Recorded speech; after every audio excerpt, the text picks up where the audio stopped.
Hey, it's Mrs. Reichelt, and our next video we're going to go ahead and talk about hemostasis. So hemostasis is how you stop bleeding. So it's the stoppage of bleeding that results from a break in a blood vessel. So this whole thing, hemostasis, is just how you stop bleeding. This is whether you have a bruise, an internal injury, or an external injury. So the big thing, I guess, from this slide, big takeaway, is that hemostasis involves three phases. The first one is called vascular spasms.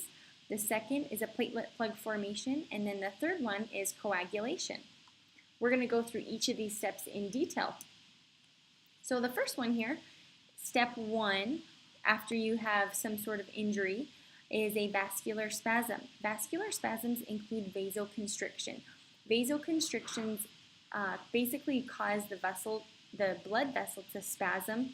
So it's trying to show you in this diagram, if this was a blood vessel, it's trying to show you that it's going to constrict or get smaller. The purpose of getting smaller is to make it so you have less blood loss. So as those vessels constrict, it'll decrease or reduce the blood loss. So the spasms narrow the blood vessel, which decreases blood loss. The next step, so this is step two, is a platelet plug formation. This is when you have collagen fibers that are exposed by a break in a blood vessel. They become sticky, and we'll see this on this next slide here. So after you have this is your vessel that's constricting, you're going to have all of these little platelets that are going to come not running, but they'll be signaled to come to that area, and they'll start to become sticky and cling to each other. The anchored platelets will release chemicals that attract more platelets. So basically it's going to be signaling or sending information to send more platelets towards the site of injury. The platelets then pile on to form a platelet plug, which sort of looks like this. So this first step was the vascular spasms. The second step is the platelet plug, and you can see these little purple platelets are starting to plug. If this was the tear, so this is the tear, this is still the tear, but now you have these purple fibers that are starting to try to go to the area. Then we see the next one here. Our platelets are now officially forming that platelet plug. The platelet plug will make it so you stop bleeding. You'll stop losing blood. And a couple of things here that we're going to want to write down. Once you have the platelet plug formation, they're going to form, or I guess they're going to signal a couple of other chemicals. So we have tissue factor is being signaled, as well as platelets are being signaled. And then you're also going to be signaling calcium and other clotting factors. The purpose of signaling all of those different types of chemicals is to ensure that the bleeding stops, and you need all of those materials to help do so. So that's just another detailed diagram here. Once you have your PF3 platelets, your tissue factor, as well as your calcium, then you have the formation of prothrombin activator. I would go ahead and write this down. So this is still in step two of our platelet plug. But I would say that phase one is we have formation of the prothrombin activator. After that, prothrombin will activate another chemical called thrombin. So after that, you have fibrinogen, which will activate fibrin, which is insoluble.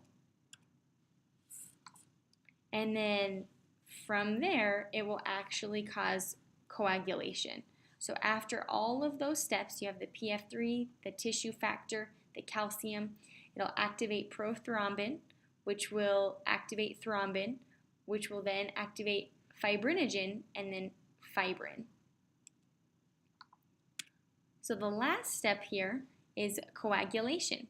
This is when you have that injured tissue that releases tissue factor.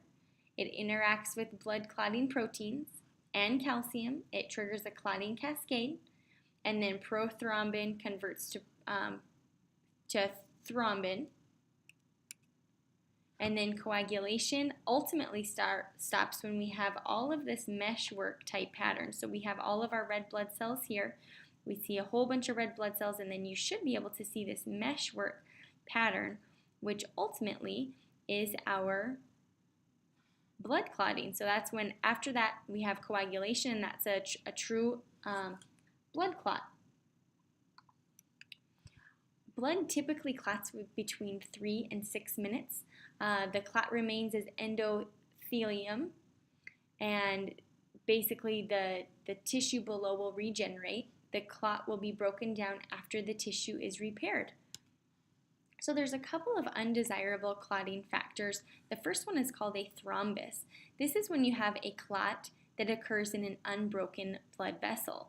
So that means that you have the tissue factor and you have all of those platelets that are being sticky, and there's not actually a broken vessel for them to have to repair. This can be deadly in areas like the heart.